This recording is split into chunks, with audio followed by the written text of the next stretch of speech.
Y vámonos a más notas, mi gente, porque fíjense que hablando ya de temas aquí relacionados entre México y Estados Unidos, toca hablar sobre el mayo. Estoy viendo publicaciones de Jesús García, periodista, de editor de La Opinión en Los Ángeles, que justamente retoma un video de Alejandro Rincón, que es un corresponsal de Noticias RCN, en donde hablan con Frank Pérez, que es el abogado del Mayo. Y aquí ya se estaría hablando de una posible, y lo dejamos también en ese limbo, una posible negociación, al menos hay pláticas entre el Mayo Zambada y la Fiscalía de Estados Unidos. Y esto debería de preocupar a más de un político mexicano. Ya dejen ustedes cabecillas criminales. A más de un político mexicano, estadounidense y demás. Porque el Mayo Zambada es uno de los, y eso es lo que incluso le dio, no llamémosle su inmunidad, sino el amparo de ser, de haber casi terminado su vida sin haber sido detenido ni una vez, hasta este momento, o encarcelado más bien. Bueno, pues esa racha del Mayo termina y es para mala suerte de muchos políticos en México, en Estados Unidos y sepa Dios dónde. Pero es importante entender el punto, porque el Mayo se había resistido a colaborar con las autoridades. Se había llegado a un punto en donde el Mayo no quería acordar y es justo en donde estalla, porque mientras se confirmaba que el Mayo no tenía ningún tipo de acuerdo, entonces también se confirmaba la traición de los Chapitos y entonces también se confirmaba un posible operativo de Estados Unidos que no han querido reconocer y entonces también se confirmaba que toda la violencia que se desata en Culiacán, particularmente en este periodo, es gracias a un operativo de Estados Unidos por querer detener al Mayo en un operativo que no le dijeron a México y de manera completamente desinteresada hacia el futuro que podría pasar, pero renegociada por los Chapitos, que para fines todavía más prácticos, quien les da el insumo principal para esa negociación es México, con la detención de Ovidio. Cuando se detiene, con el México se detiene a Ovidio y se extradita, se les da el insumo principal para la negociación, porque el siguiente integrante para poder hacer la negociación que termina con la detención del Mayo es el otro hermano. O sea, es Ovidio y es Joaquín. Entonces, México les entrega uno. Ellos estaban negociando con el otro y es a través de esa negociación que van y secuestran, diagonal, detienen al Mayo Zambada. ¿Por qué esa narrativa de desde el cielo nos cayó un Mayo en una mañana? Que se la vayan a creer en su casa, porque aquí nadie se las cree. Sabemos que fue completamente armado. No es posible, no es creíble que durante años estés buscando a un criminal y de la nada, mira, para tu sorpresa, desde el cielo una mañana, una hermosa mañana, te aterriza un Mayo en tu territorio. Y ahí apareció. Y te apareció, ¿no? Y tú estabas, y tenías aún, y casualmente tenías, pues ahí agentes por la zona, ¿no? Tenías agentes por la zona y que no tenían nada que hacer y que estaban pues tomando agüita en la mañana en una campa, en una pista de aterrizaje. Y casualmente, así, casualmente, cuando abren las puertas de la aeronave, salen dos criminales y uno de ellos de los más buscados del mundo. No, hombre, pues qué suerte la de Estados Unidos, como para que Estados Unidos le pegue al gordo y se lo gane, ¿no? Como para que vaya y se saque la lotería y se lo gane. Evidentemente no creemos esa narrativa, pero es la que nos han querido vender. Órale. Entonces, Estados Unidos va y juega con estas cartas, detienen al Mayo, se lo llevan al Mayo. Aquí en México, pues sí se inician investigaciones, las hacemos de todos, no nos pelan. Y nos intentan vender, lo peor es que nos intentaron vender esta narrativa, insisto, la de desde el cielo una hermosa mañana me cayó un Mayo. En ese punto, cuando se empiezan a confirmar todos estos factores y que es lo que termina detonando la violencia en Culiacán, la grave violencia que está viviendo en este momento, y miren que no he tocado el tema del gobernador del estado, ¿verdad? De Rocha Moya, que también casualmente se va en un avión del de su carne, que tiene vínculos con el Mayo, el mismo día, una cosa maravillosa. Pero bueno, independientemente de todos estos puntos, el Mayo había negado una colaboración con las autoridades. Y aquí había de dos sopas. Si se iban a juicio, entonces hablábamos de un Mayo que en el juicio pues iba a sacar todo lo que quisiera sacar. Al final del día, sin temor a nada. Pero si había una negociación, la pregunta que todos tenemos es esa. ¿A quién podría delatar el Mayo Zambada? Cuando van a tener estos criterios de oportunidad o cuando se convierten en testigos protegidos es para tirar a alguien que esté más arriba, no a alguien que esté más abajo. Y si el Mayo ya es la cabecilla o una de las cabecillas criminales más importantes de México y del mundo, ¿quién está arriba del Mayo? El Chapo no estaba arriba del Mayo. ¿Quién está arriba del Mayo? Vivo. En realidad nadie. Entonces, ¿a quién va a delatar el Mayo? Pues imagínense la red de políticos y de funcionarios que han tenido que ver con la participación criminal para facilitar el trabajo de esta organización. Dimensionemos el tema hasta dónde podría llegar. Por lo pronto, les comparto justo este material de Jesús García, que a su vez es de Alejandro Rincón, corresponsal de Noticias RCN, cuando habla con el abogado del Mayo, Frank Pérez, y confirma que al menos hay un diálogo. Es decir, no se descarta por completo la idea de que podría el Mayo Zambada convertirse en un testigo protegido de Estados Unidos. Es una puerta que está confirmando Frank Pérez y vamos a ver qué pasa.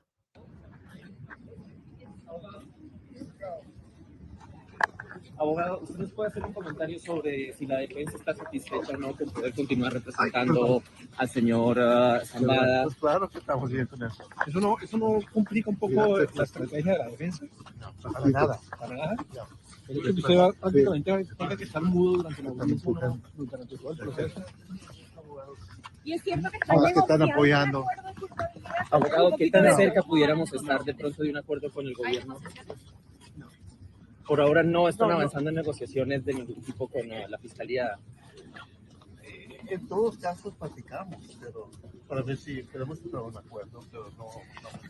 ¿Qué expectativa tienen enfrente en el planteamiento del gobierno de probablemente buscar la pena de muerte, abogado, que esto pues también es importante para el futuro de sus clientes? Pues en este momento el gobierno no está pidiendo la pena de muerte. Abogado, ¿y para usted no sería...? De salud. Muy bien. Lo mismo un poco débil, la verdad. No, está muy bien. Está muy bien. Abogado, ¿no es muy difícil para usted ser el abogado de un potencial testigo en contra de su cliente? No afecta para nada. No, pero no. Yo no soy el único en el equipo. Tenemos 4 abogados en el equipo. ¿No? Esto habla de la libertad del Mayo hacia usted, la confianza que tiene hacia usted.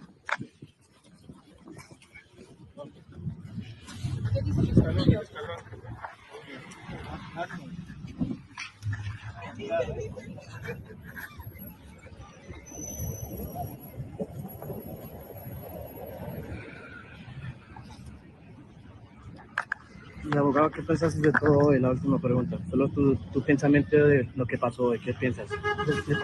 Sí, de los resultados, todo. Estamos felices que el juez se pueda quedar con los casos para apoyar al señor Zambada. ¿Y cómo está la condición de él en la prisión? En la prisión, ¿cómo está la condición de tu cliente? Está bien, está muy bien. Está muy bien, está bien de salud. Está muy bien. Gracias, licenciado. Está muy bien de salud, está muy bien. Eso es tal cual lo que dice el abogado del Mayo Zambada.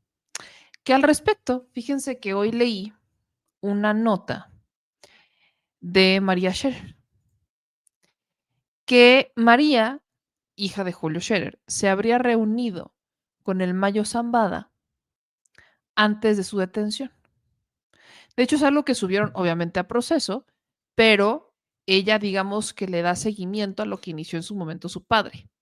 Voy a leer la nota porque me parece interesante y la vamos a leer completita. Aquí, tal cual, déjenme la pongo en grande. Ahí está. Sí, señor. Pero déjenme que... Ahí está. Ok. La titula Proceso. El Mayo Zambada a días de su captura. Tiene razón el presidente AMLO. Los balazos son peligrosos. A unos días de su rocambolesca captura en Estados Unidos, el 25 de julio último, Ismael El Mayo Zambada conversó con la periodista María Scherer Ibarra. En el encuentro, el capo habló del fentanilo y sobre la relación política-narcotráfico. En las primeras semanas de diciembre de 2023, Jorge Carrasco, director de Proceso, me llamó. Tenía algo para mí. Le pedí que lo enviara a mi casa, pero se negó. Necesito que vengas a recogerlo, tengo que dártelo en la mano. Fui a verlo al día siguiente. Me recibió en la sala de juntas, no había nada para mí. Me extendió uno de los libros de mi papá. Era un ejemplar de El Poder, Historias de Familia. El contacto del Mayo, que 15 años atrás había llevado a mi padre a la guarida del capo, estaba de vuelta. A través de él, Zambada me pedía que le dedicara el libro. Me quedé helada. ¿Qué le escribo? Jorge Carrasco hizo un gesto que no supe descifrar. Te dejo sola para que lo pienses. Titubeante, tomé la pluma y escribí algo más o menos así. Para Ismael Zambada, en memoria de su encuentro con mi padre, un hito del periodismo mexicano. María. A partir de ese intercambio se abría la posibilidad de que, como mi padre, yo fuera a conocer a Zambada. Desde ese momento comencé a anotar en una libreta las preguntas que se me ocurrían al vuelo y otras tantas que surgieron después de leer montones de notas periodísticas y reportajes sobre el personaje. Se suponía que Zambada y Julio Scherer se encontrarían por segunda vez para hacer una entrevista en forma. Busqué las preguntas que le habría hecho mi padre, me entusiasmaba concluir su trabajo. En automático supe que si el Mayo quería verme, no era por mis méritos periodísticos, quería conocerme porque soy hija de quien soy. Con toda franqueza no me importó lo más mínimo. Ser hija de Julio Scherer me ha abierto y me ha cerrado puertas, lo mismo que el resto de mi familia. Con esa naturalidad he abrazado las oportunidades que me han ofrecido y también las que me han negado. Lo mismo que mi padre, jamás pensé que si se concretaba el encuentro corría un riesgo mayor. Como periodista de la Ciudad de México me sé privilegiada, protegida además por el áurea de mi apellido. Como reportera cubrí contados asuntos de narcotráfico. Alguna vez fui a Guadalajara a hacer un reportaje sobre bienes incautados al Chapo Guzmán, casas y negocios. Sobre todo fui a Sinaloa y escribí sobre la podredumbre del campo, vastas zonas de cultivo que se abandonaban para cosechar droga. De eso hace mucho tiempo. No se había normalizado la violencia, no había estallado la aberrante guerra contra el narco, las notas sobre muertos y desaparecidos no eran cosa de todos los días. Eso fue antes de los abrazos no balazos, antes de que la primera mexicana ganara la presidencia, pese a que en el gobierno anterior corrió la sangre de manera brutal, incluso en estados que antes eran, si no apacibles, bastante quietos. Le voy a adelantar un poco porque aquí viene la otra parte de la historia. Y cuenta un poco el tema con su papá y después habla de cómo el momento mítico de la nota, la historia de cómo Julio Scherer se reúne con el Mayo Zambada. Retoma. Transcurrieron las semanas. Mis notas comenzaron a hacerse viejas. Llegó 2024 y Carrasco y yo aún no teníamos noticias. Pensé que el asunto se había cebado. Entre el instante en el que apareció el contacto y mi padre voló rumbo al norte, pasaron solo unos cuantos días. En mi caso, el tiempo corrió hasta que incluso dejé de pensar en el Mayo. A principios de julio se apareció de nuevo el intermediario en proceso. El señor agradecía la dedicatoria del libro y me esperaba para conversar. Propusimos una fecha muy próxima que aceptaron sin contratiempos. Recuperé mis notas y recobré la emoción. Además de que las preguntas de la entrevista me hice otras tantas a mí misma, porque quería verme con Zambada. ¿Por qué había pospuesto meses el encuentro? ¿Qué quería de mí? ¿Qué quería yo de él? Retomo un poco más adelante y dice: abordamos un automóvil que nos conduce a un centro comercial. Tras una breve espera, se apareja otro vehículo, una camioneta de modelo reciente. Quizá por nervios hago una pregunta tras otra y prolongo la conversación con el nuevo conductor que en contraste con el primero es extrovertido. No tenemos cubiertos los ojos, pero para mí da casi lo mismo. El paisaje árido y seco se extiende durante kilómetros. Además, soy citadina, me cuesta distinguir un cerro de un monte. La camioneta serpentea por parajes demasiado similares entre ellos, la velocidad varía, de modo que cuesta tratar de calcular qué distancia hemos recorrido. Además, recapacito, ¿para qué? No voy a decir en dónde estuve, así que dejo de intentar medir el tiempo y me dedico a observar los alrededores para buscar algo que me llame la atención y conversar con nuestros interlocutores. No sé cuánto tiempo falta y no pienso quejarme. No tuve que esperar una noche como los dos periodistas que estuvieron con Zambada antes que yo, Julio Scherer y Diego Enrique Osorno. No tuve que pasar una noche en vela, ansiosa, en vísperas de la reunión. Cada minuto que pasa es un minuto menos para conocer al Mayo. El chofer suelta el acelerador. Los caminos más estrechos obligan a bajar la velocidad. Se siente que nos acercamos. Repaso algunas de las preguntas anotadas en mi libreta en desorden. ¿Es vida su vida? ¿Como uno de los grandes generadores de violencia en el país? ¿De qué maneras puede ayudar a devolver la paz? Tacho algunas cosas, reescribo. Sinaloa era arquetipo de la Pax Narca. ¿Cómo mantuvo esa paz relativa, simulada? ¿Odia más a sus rivales que a la autoridad? ¿Piensa alguna vez en las víctimas del narcotráfico y de la sanguinaria política antidrogas que inició Calderón y que continúa regando muertos y desaparecidos hasta hoy?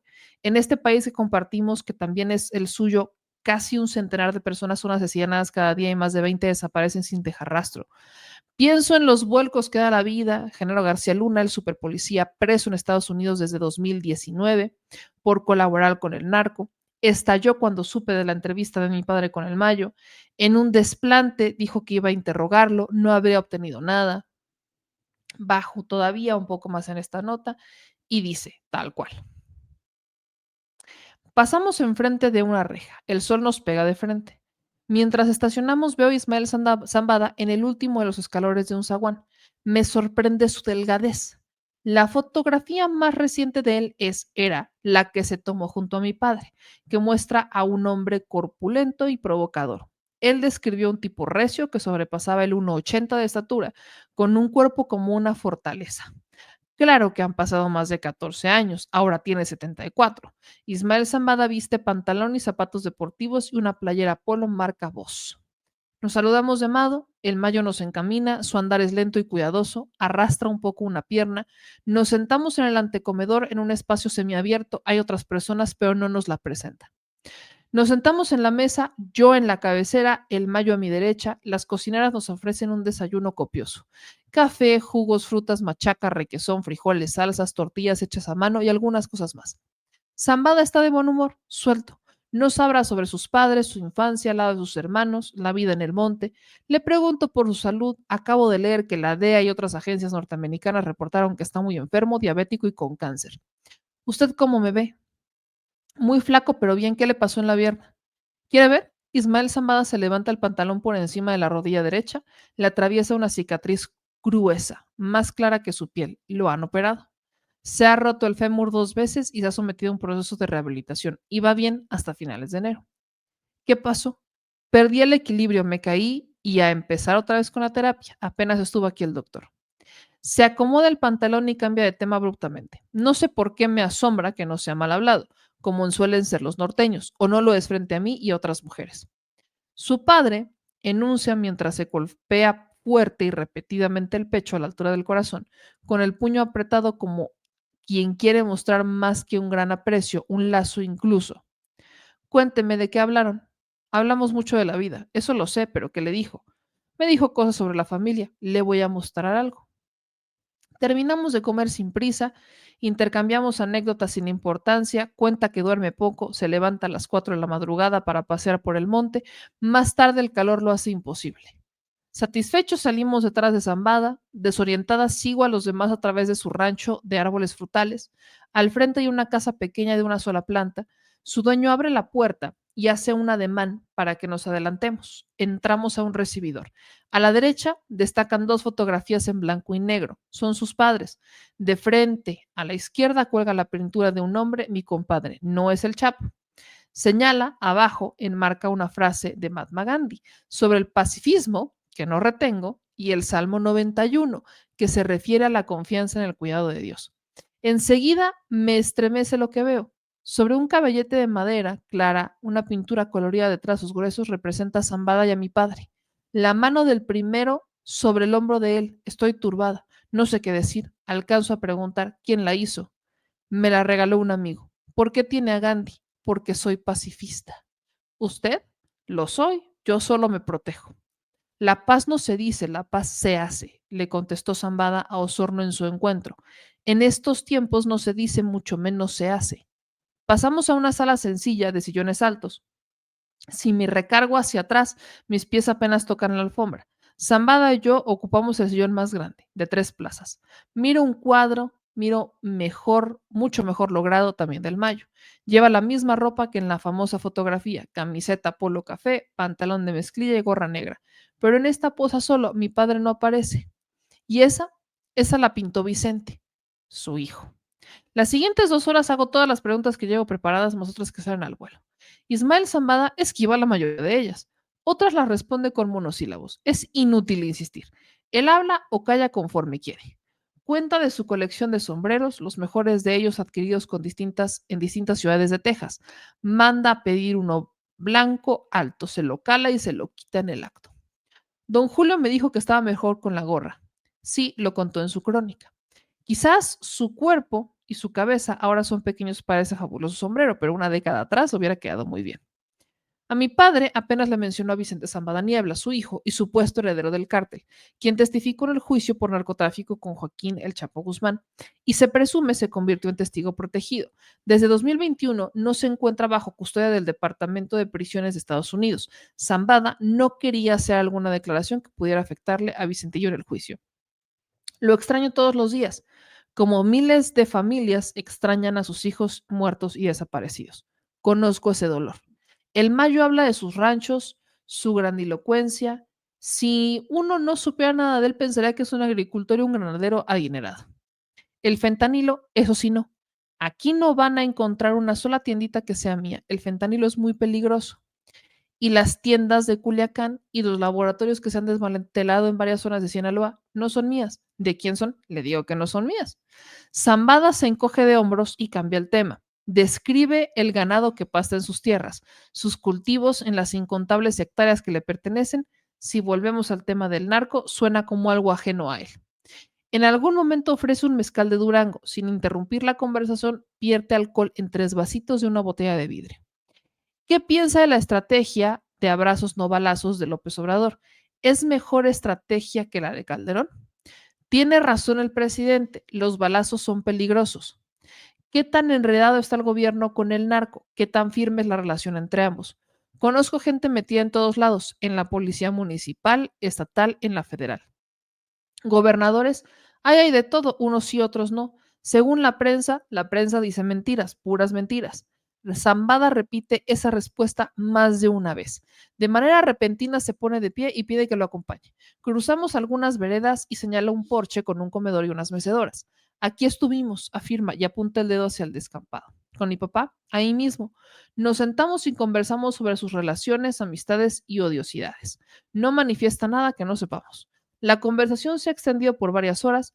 Regresamos a la casa donde desayunamos. En la casa hay una pared tapizada con dibujos enmarcados, retratos, animales, paisajes naturales. Son obras que el Vicentillo mandaba cada mes a su madre, acompañado cada una de sus cartas. La señora de Zambada me muestra un Cristo en su recámara que también pintó él. Sé que no voy a poder retener cada una de las respuestas del Mayo, pero a todos sus gestos y actitudes, así que los dejo ir. Le pregunto si ha valido la pena la vida que ha llevado. ¿Por qué no? Porque está llena de muerte. Que yo sepa, así terminan todas las vidas. Después con el Mayo nos encaminamos al cementerio familiar. En esta guerra, enterrar a los muertos es un privilegio. Miles siguen buscando a los suyos, reabriendo una herida que no ha de sanar mientras no haya unos restos a los cuales asirse. En una decena de lápidas idénticas reposan los Zambada.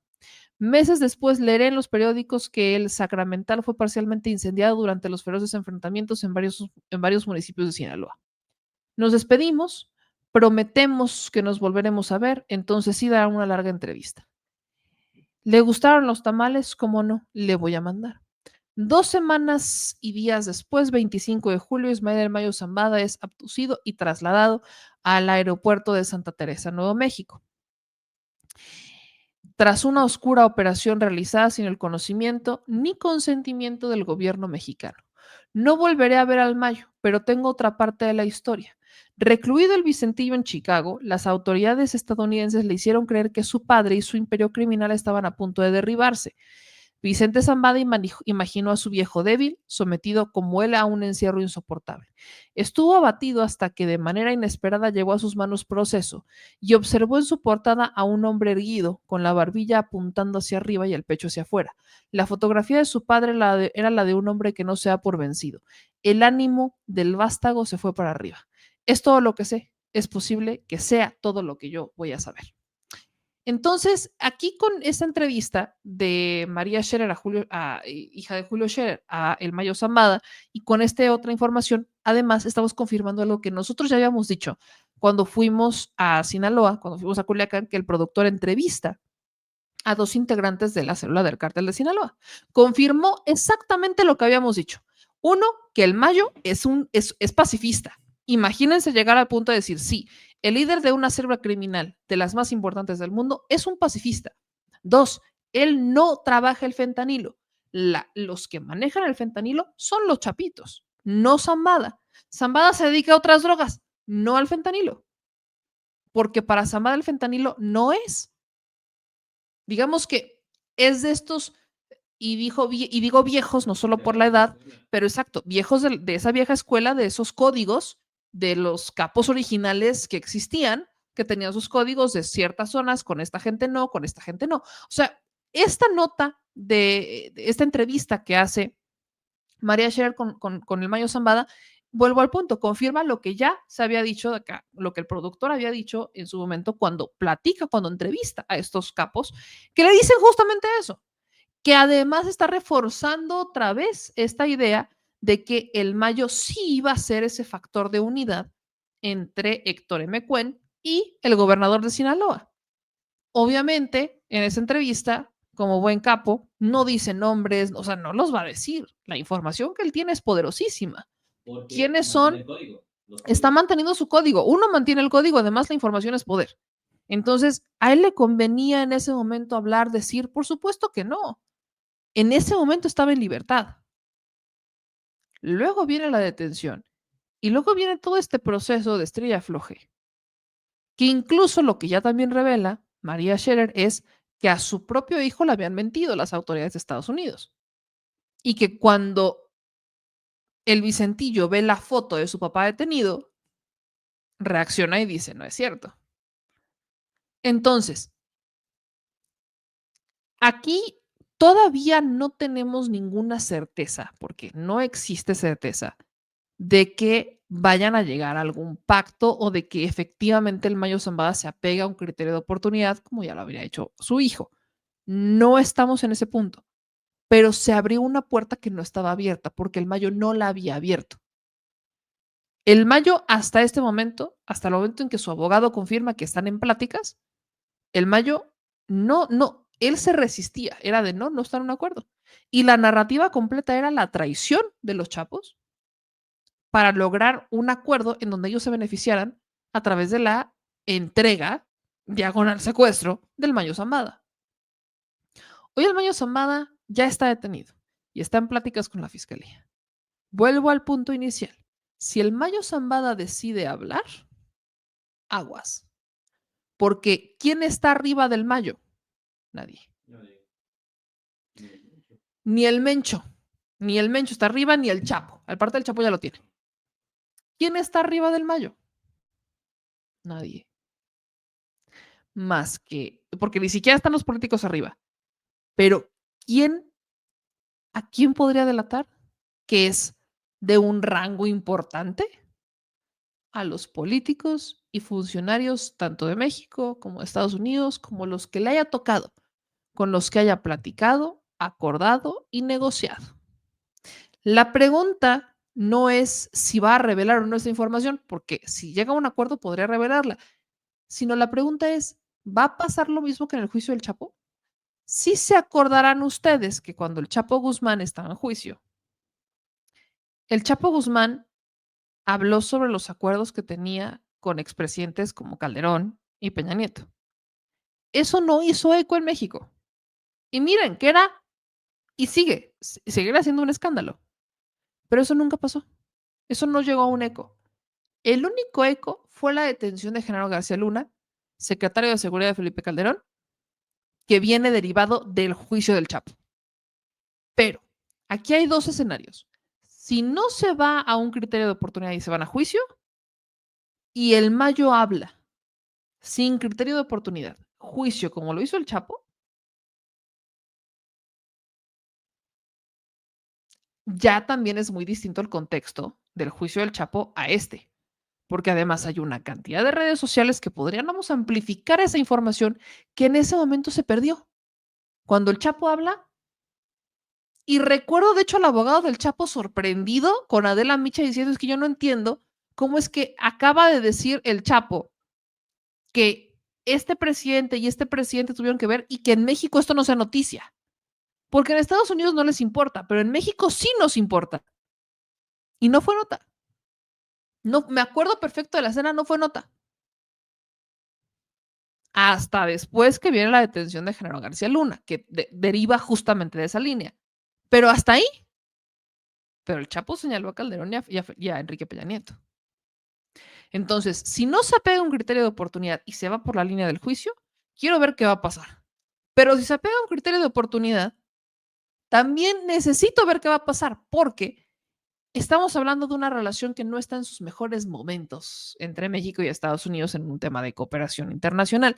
Aunque también es cierto que Marco Rubio, ya en un rol pre-entrada jefe de, ¿quién es Departamento de Estado? Marco Rubio. Ya no habla de venir a invadir México con toda la fuerza, como lo estuvo haciendo durante muchos años, no solamente en la campaña, sino que habla y retoma estos fragmentos del discurso de la propia presidenta de México de cooperación, coordinación con nuestros socios de México. O sea, ya suavizó el discurso Marco Rubio. Pero ese es Marco Rubio. El tema de las fuerzas militares no recae en Marco Rubio. Recae en una decisión del presidente de Estados Unidos y en el que estén en las Fuerzas Armadas. Recaerá en la defensa. Ahí recaerá, pero ya no en Marco Rubio. Lo que sí es cierto es que Marco Rubio ya suaviza la narrativa. Y miren, estamos hablando de Marco Rubio.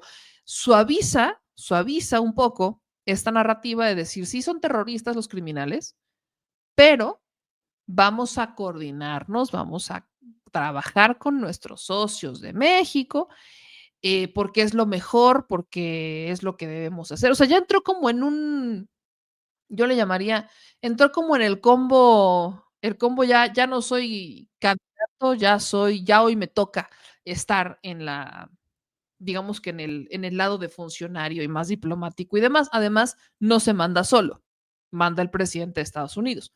Y retomo esto de Marco Rubio aunado al tema del Mayo, porque si efectivamente viene y el Mayo decide colaborar con Estados Unidos también tendría que colaborar con México, porque a quiénes van a detener, quiénes serían estos perfiles a los que tendrían que detener, porque todo el convenio de colaboración va en ese sentido. Vamos a detener a alguien más. Ahora, con quien les tocaría colaborar en México es con la presidenta de México y con Omar García Harfuch y con la secretaria de Gobernación y con el canciller. O sea, es toda la red con las que les tocaría operar. No se la pueden pasar por las trancas. Pero